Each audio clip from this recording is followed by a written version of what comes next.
know, there's Italians and then Italians. I mean, Jesus Christ. Seriously.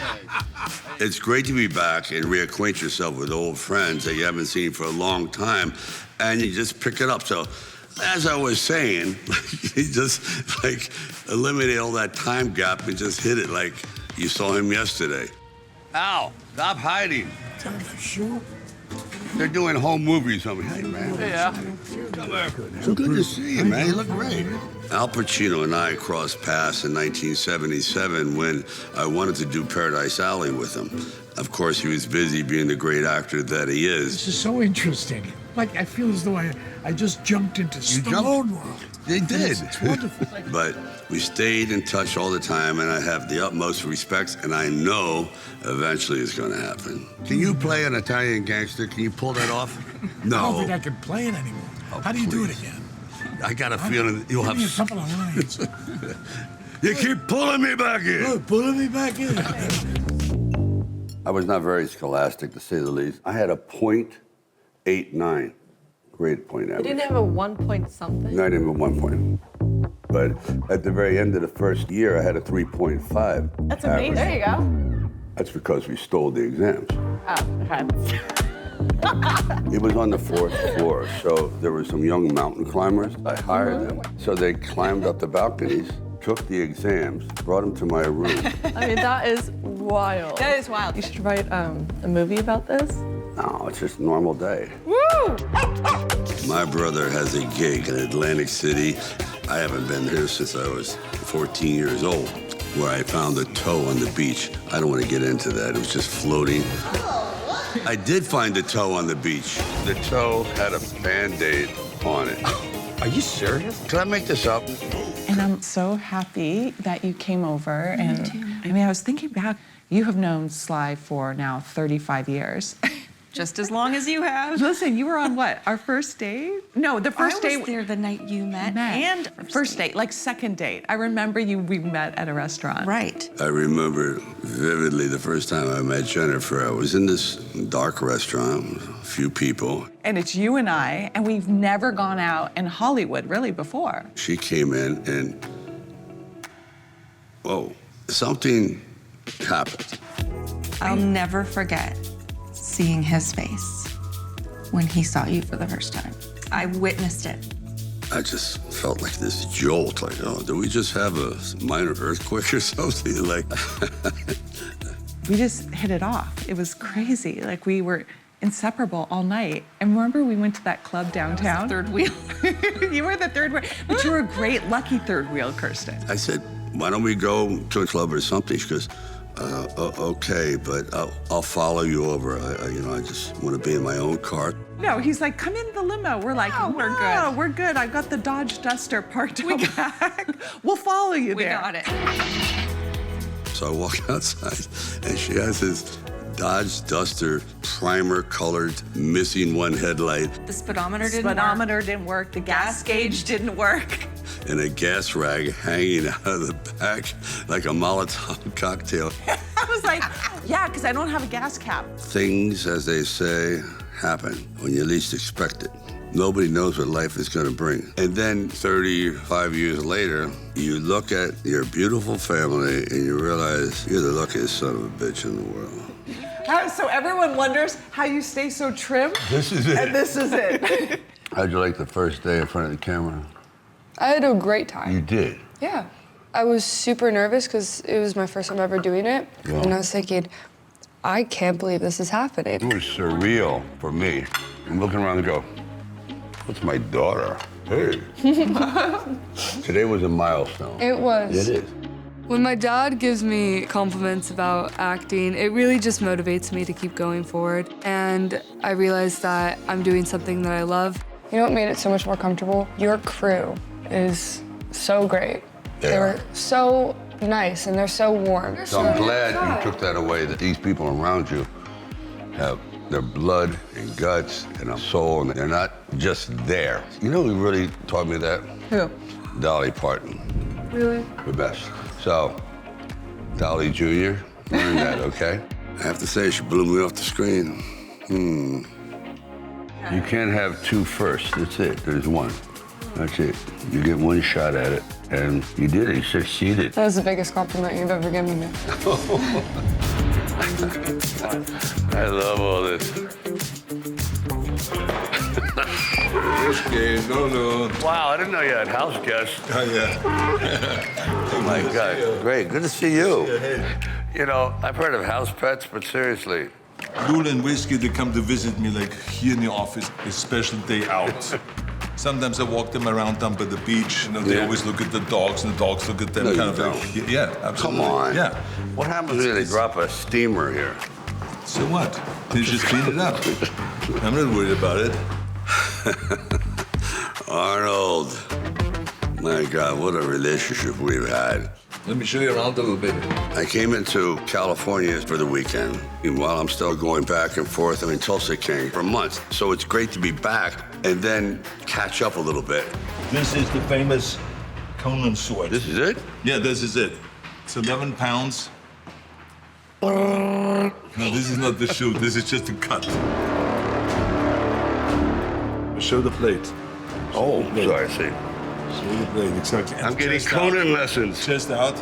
Even though we were very adversarial when we were younger because we were competitive, became something we realized we're incredibly alike, cut from the same cloth. Now that is a selfie. And now I love the guy. Since as Halloween is coming up, I got 2 pumpkins. So I thought it would be funny for us to do it together right here in the Two office. pumpkin Since you're heads here. do it. Since you're here. I've done a lot of extreme things in my life. I've gone over waterfalls, I've jumped in front of a tank, I've done horse stunts, but I've never done anything quite as extreme and dangerous as carving a pumpkin with Conan.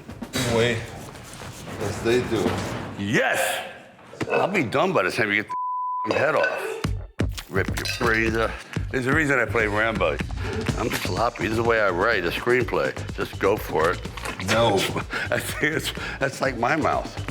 How you doing? Okay, guys, turn out the lights. Let's create drama. Here. Yeah. Unfriggin' believable. Oh, yours was really scary. Thank you, brother. Anyway, absolutely. Thank you. Donkeys. All right. Come here, boys.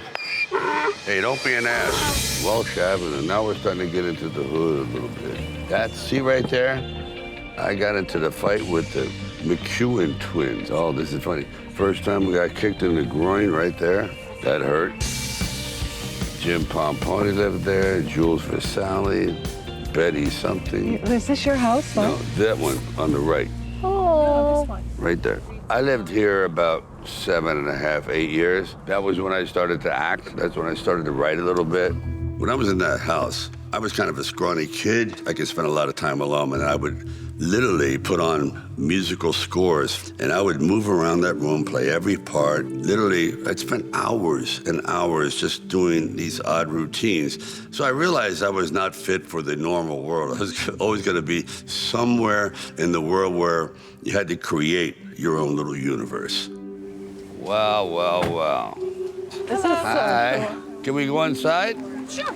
Oh, my God. This is the first door I literally was thrown through. I'll tell you that story. My childhood was kind of complicated. Everyone was trying to make their own ways, so it wasn't your all-American family role model situation where everyone sort of looked out for one another. Everyone was kind of like on their own. This is it. Is that your bedroom? Yeah. Oh, my God. Oh my God. My brother lived next door. He was in this other room? Why, routinely tortured, It looks really great. much more cheerful. This is great. Do you remember it being this nice? No, mine was not this nice. Reading my dad's expressions, I think it's a mix of so many different emotions. I have to admit, my dad has fought a lot growing up. He was always rocky. Down here is where you came to settle neighborhood disputes. You'd move the furniture back and you... Coming into his childhood home has made me realize I've been completely selfish and I should be here with my family. Rocky started right here. Hello? Come on over here, John. What do you mean? Ugly bastard, that dog. Bring Lassie and take a seat. Bring Lassie. So, Henry, what are you up to, man? Are you like... About 5, 6.5. There was this movie called Lords of Flatbush, and there's this one guy playing Butchie, and his name was Henry Winkler. I'm gonna do something wonderful with my life. And I owe it all to you. And we couldn't be more opposite. Well, he, Yale graduate, intellectual. Me, I'm a graduate of What's the Matter You. All right, I brought you guys here on this momentous occasion because I think the house is now sold, so this is my true farewell. To California? To California. Unbelievable. And, you know, Henry Winkler is very important in my life. I never thought in a million years I would head out west, and he kind of like came to the rescue almost 50 years ago. First time we landed in LA, my car broke down almost in front of his apartment. On Sunset Boulevard. You said, I need help. So we put all of your clothes into my car, and I drove you to the apartment you rented on El Camino? Yeah. Yeah. I brought him up to my apartment, and I said, see all this scribbling here? This is gonna be worth a fortune someday. I'm gonna sell these as movies. And I take it to ABC. And I called you and I said, here's the good news. We have sold the script, but they want to replace the writer. It's gonna be hard to leave Henry and Al, and, you know, Dolph Lundgren, all my friends, especially the pizza joint. I don't know I'm ever coming back here again. This is kind of bittersweet sad. Right, I understand. Moving is pretty traumatic. Right. How do we make new friends? How do this? How do you... Right. Yeah, I wouldn't worry about it. I do. This is very frustrating. He's polite and nice and charming. It's just too good. Louis, when's your birthday, son? 50th of He's an Aquarius. Aquarius. Yeah. I'm impressed that you know this stuff. Well, our mother did it. Okay. Scarlett got me into star signs. I had no idea what they were before. I love Aquariuses. If you want to really get deep into astrology, ask Sly. Scarlett was on the cusp of a sign. He told Jennifer to keep her in so she'd be a Gemini. It's true. Like, that's how much he believes it. So you want to talk to someone? Talk to him. He's obsessed. What are you, Aquarius? I'm a Leo. Is that a good one? No. Yeah. Their mother's a Leo. No. You're waiting for the runner to stumble. Make a mistake. Please, give me a reason to go ballistic. I know the way guys do things when they're young. When they come over here, everyone's on their good behavior. But you may have Dr. Jekyll and Mr. Hyde. I don't want my daughter's heart to ever be broken, and I want to know that Scarlett is well taken care of. Because being a man, I don't trust other men. I haven't golfed in a long time. Oh, just stop, Right away with the please. excuses. Stop. Topped it. Scarlett. What's the trick to get the balls out? Mom. Rip your hips. Wham. Oh, Jesus. Jesus. Sorry, guys. They're all putting helmets on. I actually taught him golf in the beginning. I said, after he finished playing polo, hey, how about playing golf? And he said, no, that's not a cool sport. And I said, well, let's go to the driving range and let's see how cool you are.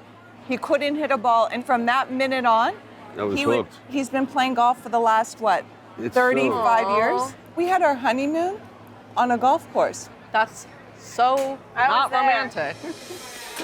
When I'm going to Florida, I want you to feel like you're deserted here. You're always welcome to come down, because Yes, I think you could use a change, you know what I mean? Yeah.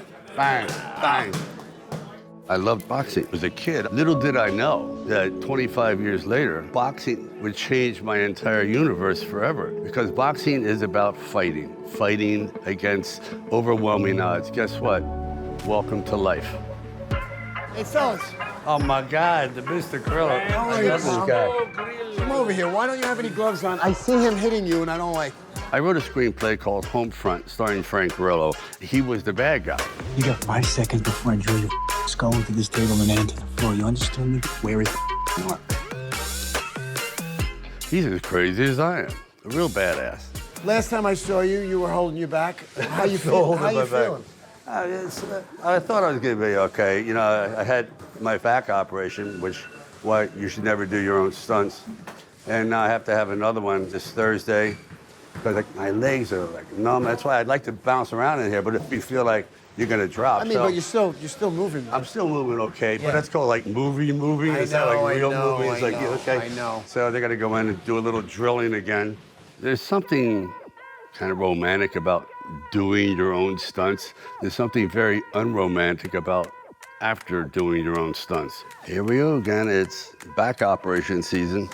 You really think it's from doing your own stunts? You know what it is? I did stupid stuff. I was directing Expendables, and like an idiot, I'm doing take 10, take this. Well, Stone I'll never Cold forget Steve what I was Austin. doing is one body slam, and I could actually feel bang.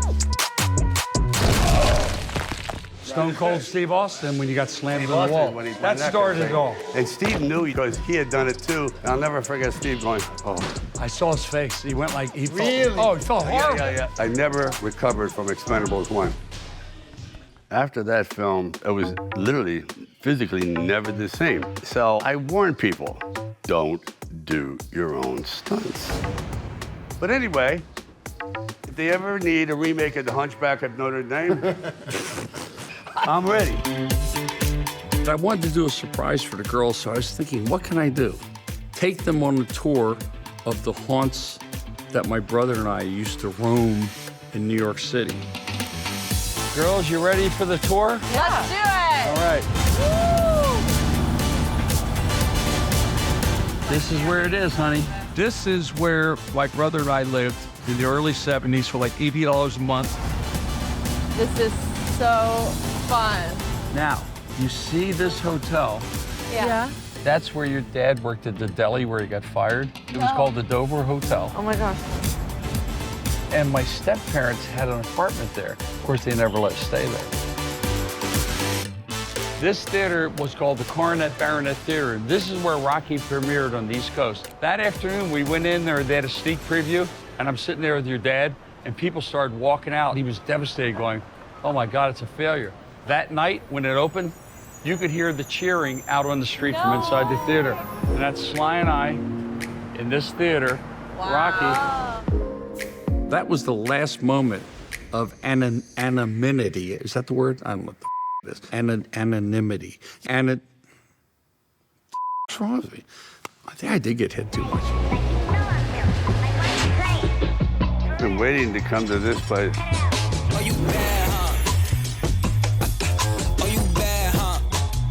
They must have about 150 pieces.